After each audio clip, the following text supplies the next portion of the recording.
Welcome, welcome, welcome, welcome, welcome, welcome. Welcome to our third and final night of the 3-day live series where we focus on 3 major assumptions teachers make. And we've had 2 good nights. And let me start by introducing myself. I am Dr. Rayanne King. I am the owner of Dr. Rayanne King Consulting, LLC. I am a former teacher, a former data coach, math coach, testing coordinator, a former teacher mentor, a former person over MTSS 504s. I'm currently a proud principal. I'm also a graduate from Howard University with my doctorate in educational leadership and policy studies. I am also a former 2-year fellow with the National Council of Measurement and Education. I've worked with Johns Hopkins University. I've worked with Bowie State. I've worked with Inventus Mentis and some other places.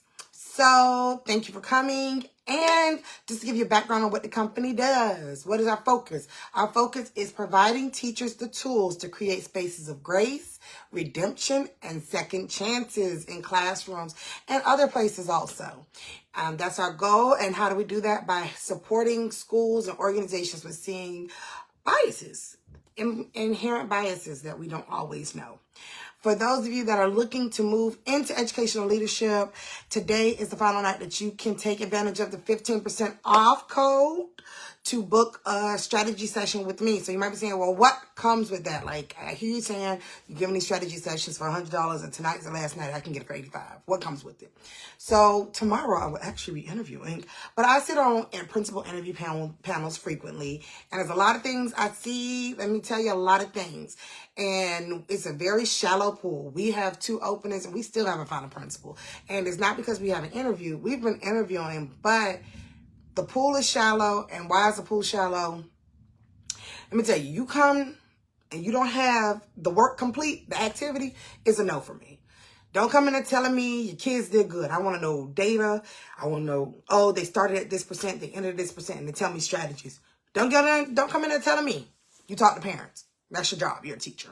So I support you in understanding what you need to say to land those principal jobs so we can find us some good principals. Yeah, just a disclaimer, the work that we're going to be going over is grounded in the cultural responsive framework by Dr. Gloria's, created by Dr. Gloria Landis Billing, and it's work supported by Dr. Geneva Gay. That's what our company builders work on. And just before we jump into today's bias, the code, one thing somebody asked me, what was code switching? And code switching is the ability to go back and forth between a language or dialect. So, African Americans, we are famous for code switching. You know, we go home, we sound one way, we can hit them up with it, and then we come into spaces that are occupied by non-Black people and we change. Church folks, we are very good at code switching. Maybe we get in church, that's one language. When we get out the church, we know we can't take that same language always with us, so we code switch. Another code switch is I'm Southern, even though I live in D.C., and there's Black people everywhere, I am still culturally an outsider. So there's a lot of cultural things or dialects that I have to kind of switch back off when I am doing things. So that's just kind of ideal code switching. So what is tonight's bias? This is a fun one. It is availability of heuristic bias. So what is a heuristic bias? And that is a very fun word to say. It's not actually. But availability of heuristic bias. So Monday, we talked about confirmation bias. It's when somebody believes something, heard it, learned it through TV, and then they see a person do it, so it confirms the bias. It only takes one person to do it. The second bias we had was implicit bias, and that is just a belief or unknown bias that we have. We're unaware of it. Heuristic bias is a fun one. It can lead to inaccurate judgments, but what a heuristic bias really is a belief of something that you were taught, okay? So you're making judgment based on readily available information. It's just, you hear That's my mama. Heuristic bias. That's what that is. It's storming here too, so hopefully my internet is working, because it is storming. Give me 1 second. She don't ever call me like that. So I don't know why. So heuristic bias is what tonight is on. Hey, mama. Let's just tell them you call me. So let's get back on track. So a heuristic bias, as I was saying, is making judgments based on readily available information. So that's what it is. Heuristic bias is the bias that you hear when people say, oh, black women are more likely, oh, black women are always having babies. That's all we do. That is information that's readily available, but it's not true. So it's a heuristic bias. You hear it all the time, so thus it must be true, right? So let's look at heuristic bias in examples, because, I feel like examples are the best way for me to teach you what you need to know. So when we think about teachers, a teacher might assume a student is a troublemaker based on a recent incident and ignore all of the good behavior all year. So it's kind of like you can do, I can't remember how the saying go, but basically it's like you'll spend your whole life doing good, but people remember your one bad moment. Heuristic bias is a teacher might believe a student is struggling academically because they recalled a few poor test scores, ignoring the consistent homework completion or classroom participation. So you're taking a snippet of information that's available to you to make a bias, to make a judgment on someone, to make an assumption. That's basically what you're doing, right? In the workplace, for us adults, we've worked, all did good 20 years. You had one bad day, and now everything you've worked for is gone.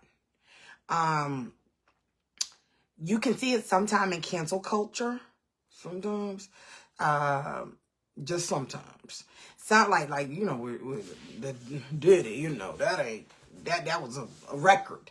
But sometimes in cancel culture, you can see someone make one mistake and everything's thrown away. You could be a good principal. You can be a good AP. You could be really good and make one mistake, overlook one thing, and not intentionally, and then your whole career is over. Like, people just say you're horrible.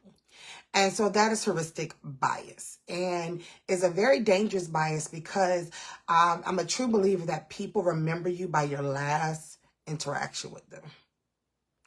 And some people remember you by the worst interaction you have. You can be sweet and kind, but they're going to remember the worst thing you ever did, because that's how we're sometimes hardwired to think. So for adults, how does this show up? You have worked very good. Everything's going great. You are always to work on time. Everything's just fine. And one day you get sick. And you've been in the company 18, 19 years. And you get sick and you're battling something for like a year. Then all of a sudden, now you are unreliable. And it's like, well, I've been with the company for like a long time. How am I unreliable now? That is heuristic bias. And it's what people use as an excuse a lot of times. Everyday life, for example, somebody, we all know that one person that's scared to fly. You know, one person that says, oh, flying is dangerous. Well, one plane crash many years ago, now they can't fly. Or if somebody has one experience, that's kind of in the same lane as availability heuristics. So this one is kind of fun, but it's kind of just straight to the point. Heuristic bias. It is actually spelled, mommy, Heuristic.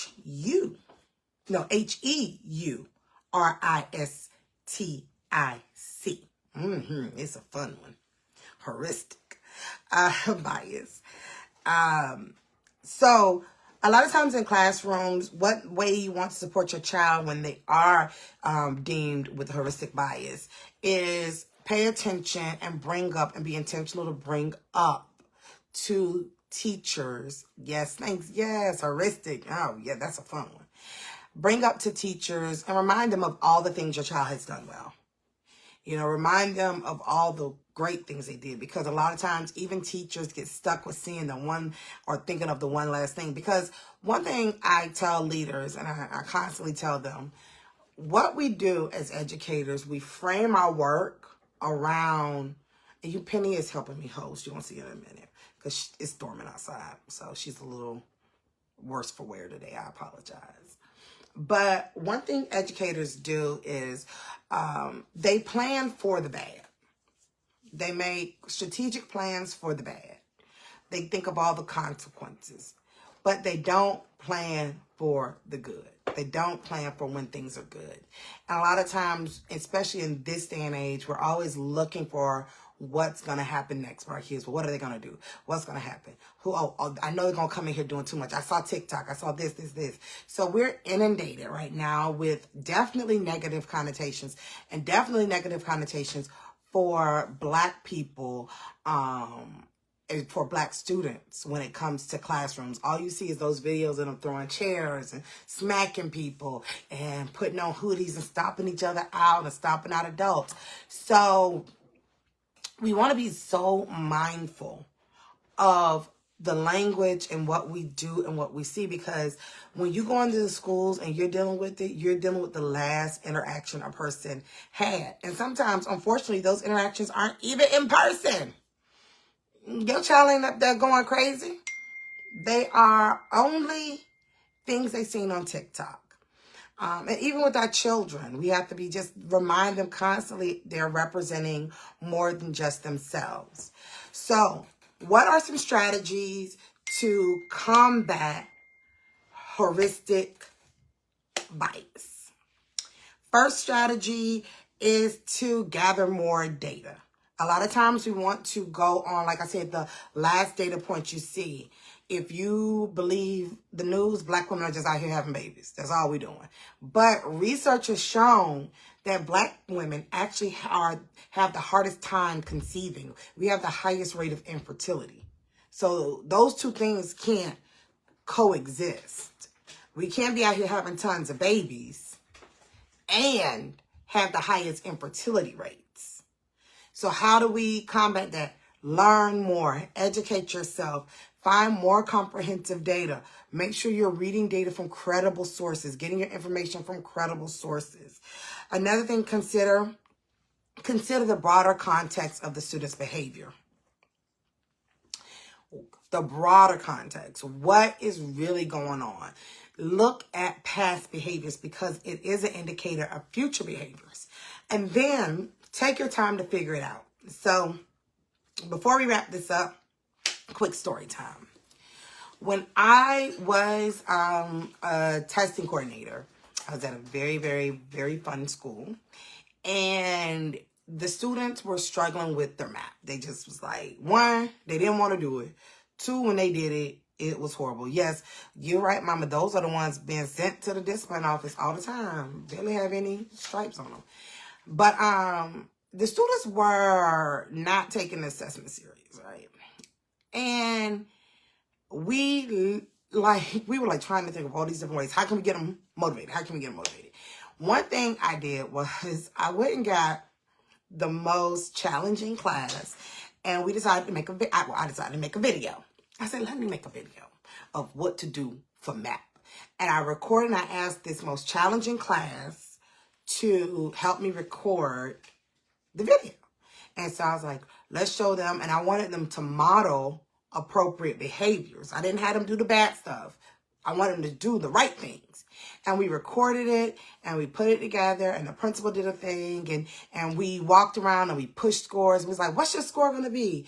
And another thing that we did was I was pulling some of my students that I built relationships with, and I literally, because I'm a data coach and I'm a data girl, so I could sit there and literally look at their data and be like, So what happened in fourth grade? And they'd be like, well, what do you mean? Well, you have really good grades and up to third grade. Third grade was good. And fourth grade, things fell off in math. You didn't like your math teacher? No, how you knew? Well, I can see from your data. Or you can see that all of their grades fell off. What happened? Oh, my mom had a baby that year. Oh, okay. And when you understand students and you connect with them and you get more information on them, not just what's readily available. Like, I had to look back at those students' scores. I had to go and dig through their data so I can see who they were and paint a picture in my head so I can know how to connect with them. And they did so well that year. It was one of the proudest moments I have of knowing that the children bought into the process. They understood. They were a part of the process. And we did not use, the perfect class. We used one that was challenging. And we knew, like, that you're right. Children need to know that. They need to know that we see them, that this is a safe space, that you might have made a mistake. My one thing I always tell children, don't let one day dictate your whole life. You had a bad day. You're going to probably have a couple more. But it should not destroy everything you've done. And that is the biggest thing. Make sure we're providing grace, redemption, and second chances by doing simple things. By one, not allowing ourselves to confirm biases of people, even though the person might have did what we thought they might have did, but that doesn't mean that a whole group of people is going to do this. A second way to give children second chances is to be conscious and be self-aware of your implicit biases. And lastly, definitely do not fall into those availability of heuristic biases. Do not just because it's said on the news. I hate to sound like 45. Fake news, fake news. Just because it's said on the news does not mean that it is true. Do your research. Look at these children's data. Talk to family. It takes a little bit more than just looking at what. Sometimes you got to call and talk to mom and be like, well, what happened? Oh, y'all were homeless that year? Oh, okay. You had a heart attack. Oh, you became disabled. Okay.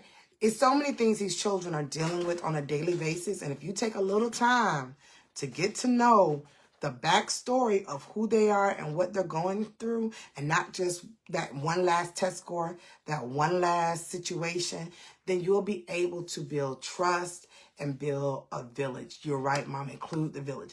Build a community.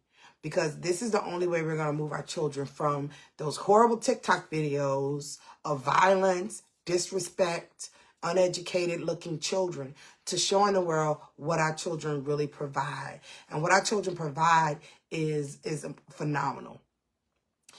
Just always keep in mind, we are not very far removed from the same individuals that was creating stoplights and medicine and all these things. We, as a Black community, have created some of the most important things in our everyday life. And these children, they might seem like they're frustrating, but they're our next doctors. They're the next lawyers. They're the next teachers. They are literally our future. Whitney Houston said that. She wasn't playing. She wasn't even hot then. So continue to push. If you have any more questions or would like to know more about ways to stop inherent biases within your organization or your school, please visit my website at www.rayanking.com. You can also find my information on Facebook and DM me.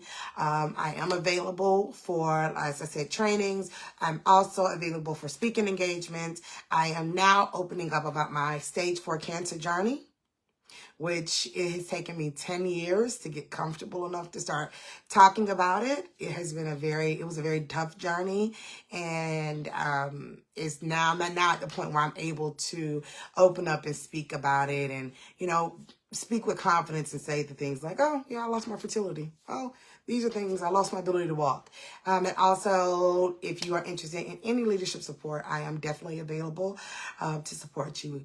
Thank you all for coming. We're at our 20-minute mark. If you have any comments, please include it. Just so I know that you enjoyed it, you can leave a comment. Feedback, I'm open to feedback. If there's anything else within this window you would like to know more about, please let me know. My next series is going to probably be on leaders interviewing for principal roles, because I had to sit through that tomorrow. And I don't have any high expectations. Oh, they're getting my biases. But either way, thank you so much. Have a great night and watch the replay. And if you're watching the replay, please put the word grace in the comments so I know that you watched it. All right, everybody, have a safe night. Good night.